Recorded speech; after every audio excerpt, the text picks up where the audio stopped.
And the Moppy goes to... It's award season. Access granted for a brand new edition of OwlAccess Pass, and it all starts right now.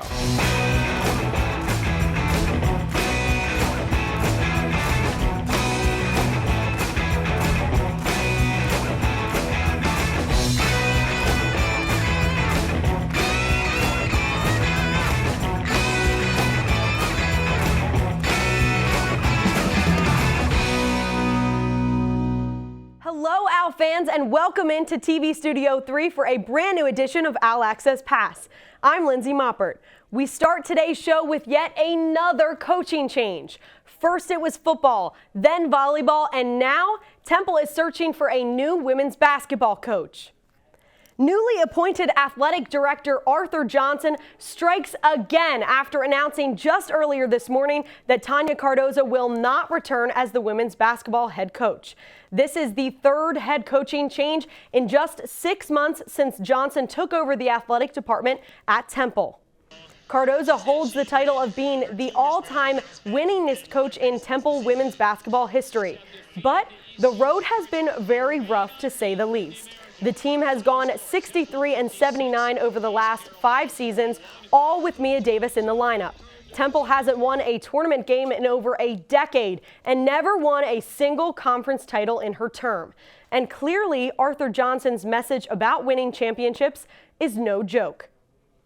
As for the positives, Cardoza's record over her 14 seasons as an Owl finishes at 251 wins and 188 losses. She has led the team to 4 NCAA appearances and was named the American Athletic Conference Coach of the Year in 2017.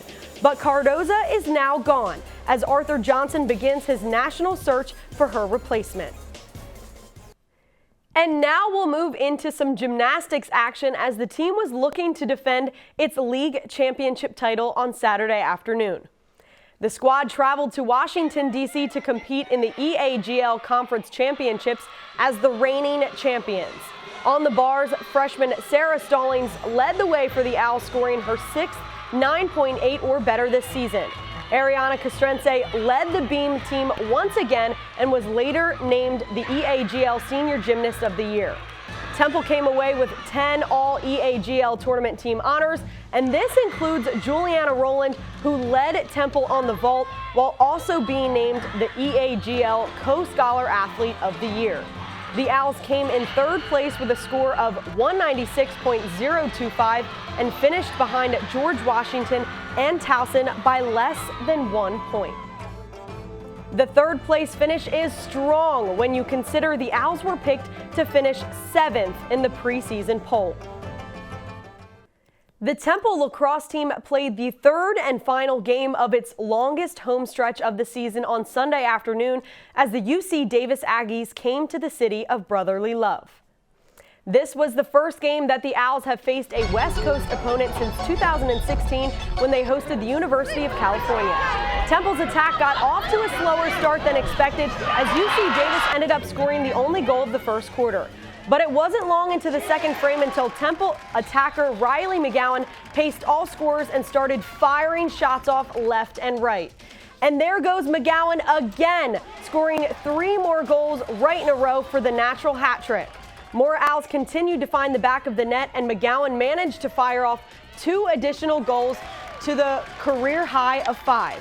The depth chart also came to use as 4 Temple players scored 1 goal, including junior midfielder Maeve Tobin. The Owls took the Aggies down with a final score of 11-6 Temple. It's been a while, but we're finally bringing it back. This week I've selected 2 Temple athletes that I feel have really brought the heat. 16 months ago, attacker Riley McGowan started her recovery journey and comeback story after experiencing what some say is every athlete's worst nightmare, a torn ACL. But if you watch her on the field, you would have no idea. McGowan has been leading the attack and scored those 5 goals in the Owls' last game against UC Davis. Also on fire, it's got to be gymnastics star Juliana Rowland.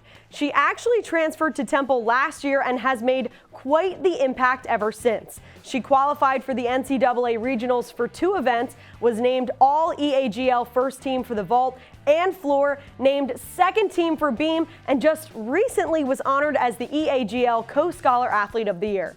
In simpler terms, Rowland has earned more titles and honors as an Owl in 1 year than most make in all 4. Talk about a team that's always hot. Joining me now over at the studio set to talk about the fencing squad and its upcoming trip to the NCAA championships is Owl Sports Update's Josh Safran. Josh? Thank you, Lindsay. As most Owls fans know by now, there's no powerhouse at the school quite like the fencing team. However, this season Temple is sending just 2 fencers to nationals compared to last year's 6. That being said, it's all about quality over quantity. The Owls are sending Anna Novoseltseva in foil and Naomi Ross in epee. Novoseltseva is a true freshman looking to make a splash in South Bend. She beat out her own sister Elizabeth for a spot in the championship, finishing 7th in regionals. While Ross is a junior who's designated as an elite athlete by the U.S. Olympic and Paralympic Committee, which essentially puts her on a short list as a possible member for Team USA's Olympic squad. These ladies will have their work cut out for them. Each fencer is just 1 out of 24 in their respective weapons. Ross finished 3rd in the Mid-Atlantic South region, but she'll have to get past Vanessa Dibb from Penn, who finished 1st in regionals. If your hoops bracket is busted, you might want to look out for Naomi Ross as a sleeper in your fencing bracket. Lindsay, back to you. Thank you, Josh. Although there are many Temple sports seasons that are quickly coming to a close, the men's and women's tennis teams have been extra busy. Starting with the women's team, the Owls came out hot against Delaware and managed to continue that momentum into singles. Temple took the Blue Hens down 4-3, ending Delaware's 4-match win streak. There were no days off for the Owls as they faced Penn just 1 day after on Friday afternoon. The Cherry and White fought hard in singles play, but the Quakers picked up the points from the first 4 positions to come away with the advantage. Penn takes this one 4-3. And now for the men. Temple moved 6-4 on the season after posting a 4-3 win over Delaware. The Blue Hens took the lead after winning the finals doubles match in a tight tiebreaker 7-6. But the Owls quickly bounced back in singles play with 4 athletes earning points to edge past Delaware. And Temple's Marin Delmas competed in his first singles match since February and won in straight sets. The track and field team opened its outdoor season in Orlando on Friday and Saturday, where Marissa White set her personal best in the 200-meter dash, coming in at 24.29 and placing 20th in the high jump. Freshman Amira Green placed 6th with a mark of 1.62 meters. And in the 3,000-meter run, Temple's Emily Schuler, Kat Shantz, and Emma Seifrid all placed in the top 10. As I mentioned earlier, it's award season, and because their seasons are done, I'm excited to present the first set of the very prestigious Moppy Awards. These Moppies go to 2 players, one from the men's and one from the women's basketball teams. The Most Valuable Player Award will go to someone who has left the biggest impact, and the Moppy goes to Mia Davis and Damian Dunn. Dunn made several game-winning buzzer beaters, which really set him apart. And then there's Davis, the new program record holder for career points. And she just announced that she is declared for the WNBA draft. Need I say more? The Most Improved Player Award will go to someone that has shown the most growth. And the Moppy Award goes to Karanda Perea and Nick Jourdain. We didn't get to see much of Perea at the start of the season, but when she got the chance, she ran with it. For Jourdain, his numbers and playing time from last season skyrocketed, and that's because of the time and the effort that he puts into his success on the team. The Rookie of the Year award will go to someone that has shown the most potential with the veterans, and the Moppy goes to Anaya Gordine and Zach Hicks. Gordine is a no-brainer for me. She recorded not 1, but 2 triple-doubles as a freshman. And Hicks, I like that he's been able to learn and adapt as a player. He listens to his teammates and has significantly improved this season. And even though everyone else seems to be slowing down, we are still always busy here at Owl Sports Update Productions, a crew that also deserves a Moppy, by the way. The Monday Sports Brief, I'm here on Tuesday. Wednesday, we've got our podcast, Owl Sports Update, off air with the awesome Jay Rosen. This week, Jay talks with Javon Edmonds, who is the programming director at WHIP Radio. And finally, we are live at noon on Thursday with our signature show, Owl Sports Update, where Max Gratzula and Emily Cochran will be rocking the desk this week.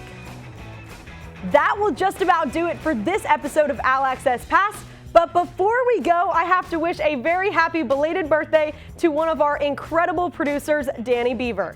Until next week, same time, same place, your access is now up. For the entire crew, I'm Lindsey Moppert. Have a lovely week, everyone.